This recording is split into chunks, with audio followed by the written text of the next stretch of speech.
स्वागत है students. Question यहाँ पे कह रहा है कि the surface energy of a liquid drop is S. It is spread into 1000 equal droplets, then its surface energy becomes. देखो, अगर हम एक बॉटल ले रहे, उसमें एक ड्रॉप निकला, मान लो कि जिसका सरफेस एनर्जी एस था, और उसको छोटे छोटे ड्रॉपलेट्स में हमने स्प्रे कर दिया 1000 ड्रॉपलेट्स में। एक बड़ा ड्रॉप को छोटा छोटा ड्रॉप्स में स्प्रे कर दिया 1000 इक्वल ड्रॉपलेट्स में, तो उसका सरफेस एनर्जी क्या हो जाएगा?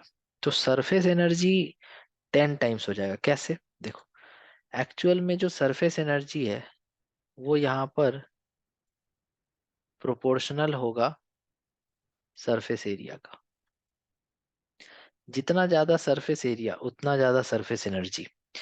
तुमको याद होगा सरफेस टेंशन पढ़ाते टाइम, जो सरफेस का लेयर होता है वो अपने सरफेस एरिया को मिनिमाइज करना चाहता है ताकि उसका एनर्जी कम हो और वो ज्यादा स्टेबल हो पाए। जो वाटर मॉलिक्यूल्स बल्क में मतलब अंदर है, उस पर नेट फोर्स जीरो है, उसके पास एनर्जी भी कम है। लेकिन अगर इसी पार्टिकल को हम सरफेस पे ले जाएं तो इसके पास एनर्जी ज्यादा हो जाएगा because of the unbalanced forces. ऊपर से एयर के मॉलिक्यूल्स फोर्स लगाएंगे, नीचे से वाटर के मॉलिक्यूल्स फोर्स लगाएंगे, इसीलिए ये ऑलवेज एक फोर्स फील करेगा towards the downward, and its energy is more as compare to the molecules inside the water. और इस वजह से सरफेस टेंशन का प्रॉपर्टी डेवलप होता है, जो एक स्ट्रेस्ड मेम्ब्रेन की तरह से लिक्विड का लेयर बिहेव करता है और अपने सरफेस एरिया को मिनिमाइज करना चाहता है ताकि उसका सरफेस एनर्जी कम हो और वो मोर स्टेबल हो पाए। अब यहाँ पर जब हम बड़े ड्रॉप को छोटे छोटे ड्रॉपलेट्स में तोड़ देंगे तो उसका सरफेस एरिया बढ़ जाएगा।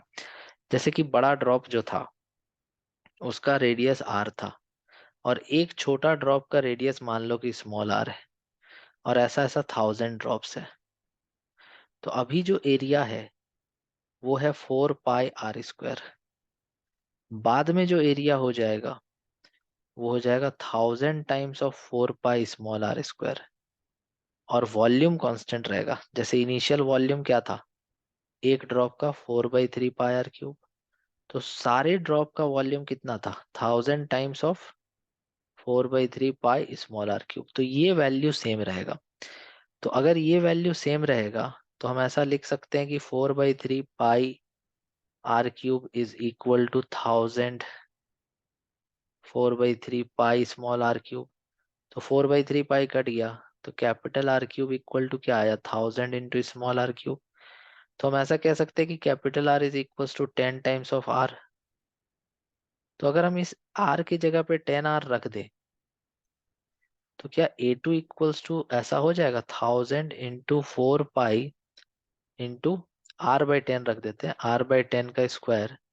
तो क्या हम A2 को ऐसा लिख सकते हैं कि 1000 into 4 pi r square by 100। तो एक 100 यहाँ से कटा तो एक जीरो। तो A2 क्या यहाँ पे 10 times of 4 pi r square आ रहा है क्या? मतलब इनिशियल एरिया का 10 टाइम आ रहा है क्या? तो अगर एरिया तुम्हारा टोटल 10 गुना हो चुका है पहले के मुकाबले, तो सरफेस एनर्जी जो एस था वो 10 गुना नहीं हो जाएगा? तो इसलिए इसका 10s आंसर हो जाएगा। आई होप तुमको ये क्वेश्चन समझ में आ गया होगा। Thank you so much for watching.